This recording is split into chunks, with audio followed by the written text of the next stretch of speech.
Hey, well met travelers, thanks for stopping by my channel. I really appreciate it. As some of you may have noticed, or I guess as all of you may have noticed, I am once again producing content. Hopefully, I'm going to be a little bit more disciplined about it than I was last time, but we'll see. Mostly going forward, I want to be focusing on scripted content about fandoms that I'm particularly invested in. The first one, dropping in early May next month, is going to be about The Rings of Power, the TV show on Amazon Prime, and how it handles racial diversity in its casting. Because it turns out that there's a certain segment of fandom here on YouTube who dominates the algorithm, who have been consistently lying to you about how that show handles racial diversity. It turns out that, at least according to Tolkien's lore, the casting on that show is pretty spot on and pretty accurate. So you can check that out when the video drops next month. If you want to, you can go watch a trailer for it right now. Now, one of the bald-faced liars that I call out in that upcoming video is a guy who goes by the name of Josiah Weinstein. Excuse me. Sorry about that. He goes by the name JosiahRises here on YouTube. And I'm going to be looking at a video by him today because between the scripted content I'm doing, I will on occasion do relatively unscripted reaction content like the kind you're watching right now, similar to what I used to do on the channel before. And I want to look at this video by JosiahRises because I think it's instructive in a couple of ways. The video I'm going to react to is not about Rings of Power. It's about the actor Alan Ritchson, who's best known for playing Jack Reacher on the TV show Reacher on Amazon Prime. Now, this past week, Josiah here got all up in his feelings about Alan Ritchson, so much so that he banged out 3 videos attacking the guy. And I think that happened for a couple of reasons. So some brief context before we go forward and look at this reaction video. About a month ago, I released a video about Alan Ritchson and about the way that another content creator named Endymion TV was trying to astroturf Alan into being some kind of anti-woke right-wing culture dork purely because of the aesthetics of Alan Ritchson. He's a big, muscular, white, heterosexual, openly Christian man playing a tough guy on TV, so Endymion apparently thought he was the character he plays, and even though the character he plays is also not a right-wing idiot, Endymion got a little mixed up there. And so I put out a video, along with some friends of mine in the Fandom Initiative, demonstrating just how badly Endymion TV was lying about Alan Ritchson, and specifically about the kind of Christian that Alan Ritchson is. And me and Dane and the other guys at the Fandom Initiative predicted, again about a month ago, that one day some bit of content by Alan Ritchson would go viral, and all of the chuds who were silently pining for him and hoping to be him would lose their minds over it, because they would suddenly be confronted with the fact that this pillar of masculine Christian virtue they had propped up and attached to Alan Ritchson thought they were all morons. So they would feel rejected by Alan, and I think that's what happened to JosiahRises here. So the video I'm going to be reacting to is one where JosiahRises specifically goes after Alan Ritchson's interpretation of Christianity. And this is the first video that Josiah banged out last week about Alan. And I want to look at this video in particular because I think it's an instructive test case about the way that a lot of the rhetoric and a lot of the mindset of the chud and anti-fan community here on YouTube is downstream of similar ways that religious conservatives engage with texts and with society in general, and have been developing that for 50 years, so that a lot of the people in anti-fan spaces are engaging in a mindset and in rhetoric that they inherited from a previous generation of religious conservatives, even if they personally are not themselves religious. And they've ended up perpetuating a pretty dysfunctional way of understanding how to engage with media and how to engage with fandoms.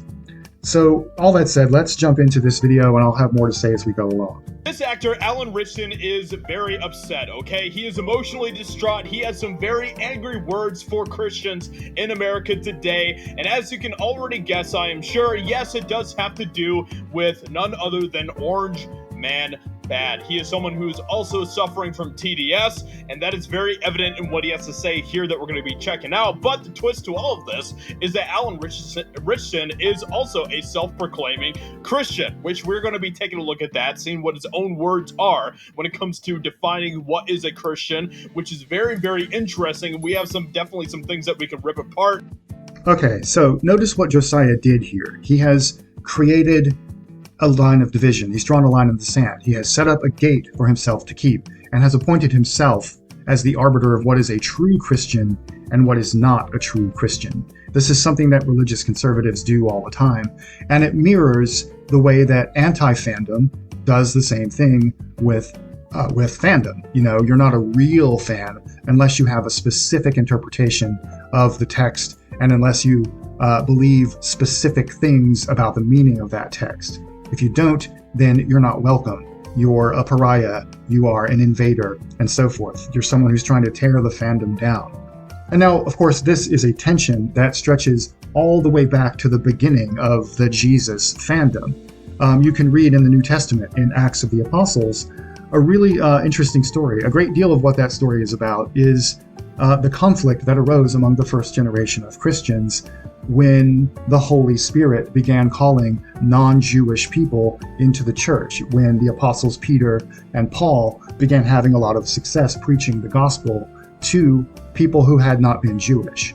And the original Jesus fans, the ones who've been there from the very beginning, the ones who were Jewish, got all up in their feelings about it and began insisting that these new members of the fandom community respect the lore and not change anything. And it got so bad that a council had to be called in the Council of Jerusalem, where this question was debated and settled. And the decision they came to was that Gentiles who converted to the faith did not have to follow the Mosaic law and did not have to obey the Jewish dietary customs, because the Holy Spirit had called these folks into the community. And what's interesting about that story there is it's not simply that the early church decided to accept people from outside the original community.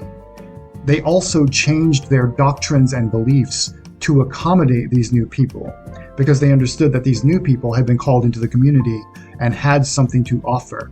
And the early apostles did not want to run the risk of ignoring important bits of wisdom they might receive from the Holy Spirit because of their own prejudices. And to me, that kind of settles the question right there as to how, Christians should handle new challenges and new communities of people when they meet them. Rather than drawing lines in the sand, rather than setting up gates to keep, they should be ambassadors and mentors and be willing to learn from people who bring a different perspective into the community. And fandom should be doing the same thing. But it goes even more crazy when it gets more into the nitty-gritty on this, okay? He also said Christians today have become the most vitriolic tribe. It is so antithetical to what Jesus was calling us to be and to do. So what was that? What was Jesus calling us to do? Well, this is what he has to say about being a Christian, okay? I'm a Christian quite simply because of what Jesus calls us to do. Love other people until death. It doesn't mean we're all to be hung on a cross, but how can I suffer for you? That is a beautiful thing. Now look, that's all nice, okay? That's all nice what he has to say here. Being a Christian is being a follower of Jesus, okay? At the end of the day, that is what it is. It is someone who repents of their sins. It is someone who believes in Jesus and follows him, okay? That is what being a Christian is. This is all nice what he is saying here, and this is good stuff that Jesus commands us to do, but he doesn't really get at the nitty-gritty or really at the heart of what being a Christian is. Doesn't he, though, Josiah? I mean, after all, there is more to being a Christian, isn't there, than just declaring oneself a follower of Jesus. Josiah is kind of playing hide the ball here. I think he's promoting a specific interpretation of Christianity that arose pretty recently and on a historical scale, that's highly individualized and goes out of its way to spiritualize all of the problematic texts in the Bible about, welcoming immigrants as though they are members of your family, or forgiving all debts, overthrowing the rich, and so forth, and turning all of that into parables about poverty of the soul and so forth, and then acting like this new theology that arose basically since the Enlightenment is traditional Christianity. I guess defining a tradition depends on how far back you're willing to push that boundary, but Christianity is over 2,000 years old. And one of the things that Alan Ritchson is doing with his public platform is trying to revive a more communal and more traditional understanding of Christianity, one that welcomes strangers, one that takes words about treating the poor and the sick and the oppressed with compassion and liberation seriously. And seems to me that's kind of more getting to the point of the whole thing. I mean, it's worth remembering what Jesus himself said his mission was when he first, went public with his ministry. There's a particular passage I'm thinking of in the Gospel of Luke. Give me a second and I'll look it up. Yeah, it's in Luke chapter 4, the Gospel of Luke chapter 4, verses 18 through 19, where Jesus has just come back from his time confronting the devil in the desert and being tempted by Satan, and is coming and speaking in the synagogues and basically announcing his public ministry. He's mostly been interacting with his apostles up to this point. And he goes into the temple and starts reading from a scroll, quoting the prophet Isaiah, and basically saying, I am the fulfillment of this prophecy. And it's instructive to look at what Jesus himself felt his mission was, because I think that should be what Christians are following. And it seems to me that's what Alan Ritchson is following. So here's the passage. Once again, it's Luke 4, verses 18 through 19, quoting the prophet Isaiah and saying he, Jesus, is the fulfillment of this prophecy. Quote, The Spirit of the Lord is on me, because he has anointed me to proclaim good news to the poor. He has sent me to proclaim freedom for the prisoners and recovery of sight for the blind, to set the oppressed free, and to proclaim the year of the Lord's favor, unquote. So, seems to me, I mean, I'm not an expert either, neither is JosiahRises, but it seems to me that should be the model for anyone who claims to be a follower of Jesus.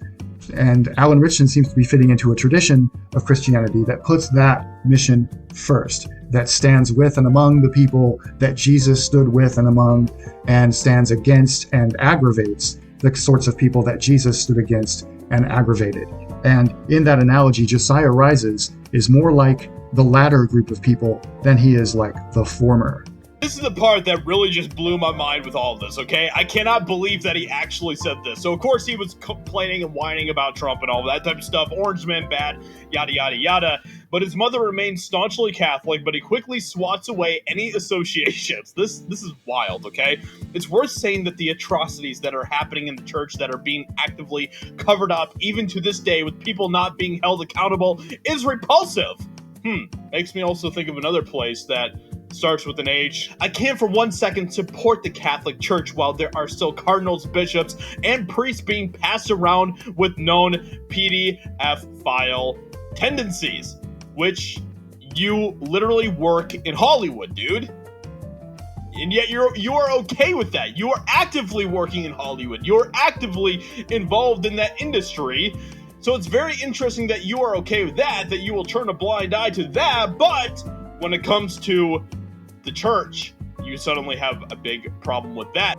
Okay, that's slightly a fair point. I mean, we all know the story of Harvey Weinstein, and there's been stories of, other directors and executives even abusing kids in the industry. But the difference here, Josiah, is that there's no evidence of a vast network of executives and directors being moved around and shuffled around by Hollywood to protect them from prosecution. When they get caught, they go to jail. That's not the case with the Southern Baptist Convention and the Roman Catholic Church, who are still to this day protecting PDF people from prosecution and thus perpetuating a cycle of abuse.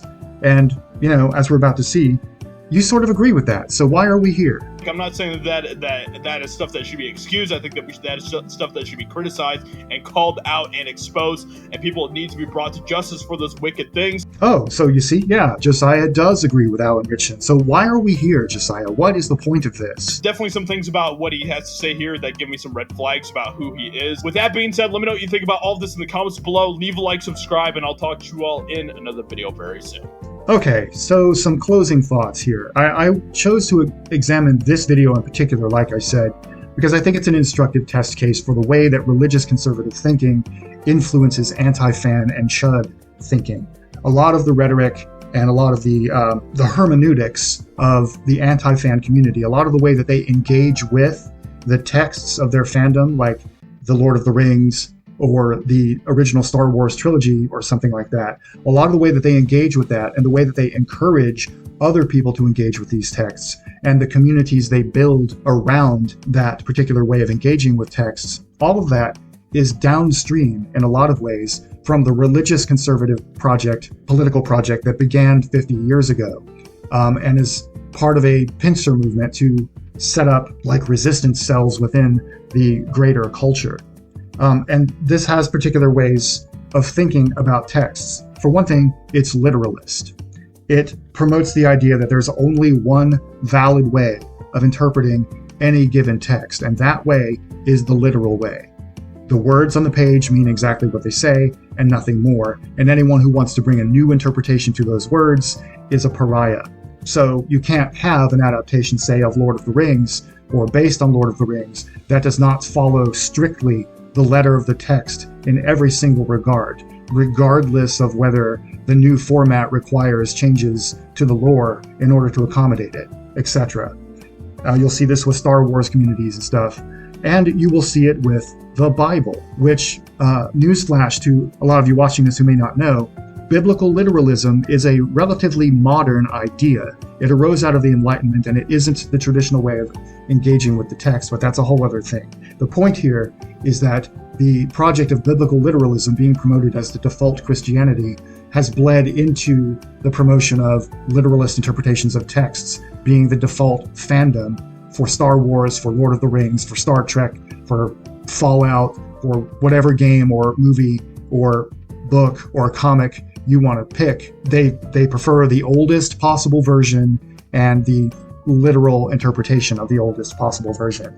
And they set up communities around this exclusionary philosophy that ends up blinding them to the diversity of thought that has always existed within their tradition, and that ends up killing their empathy for people who are outside of that group.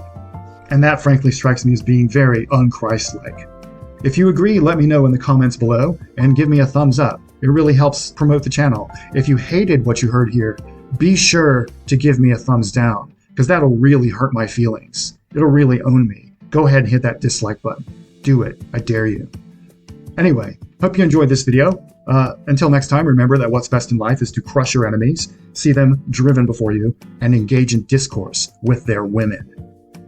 Shanti, Salam, Shalom.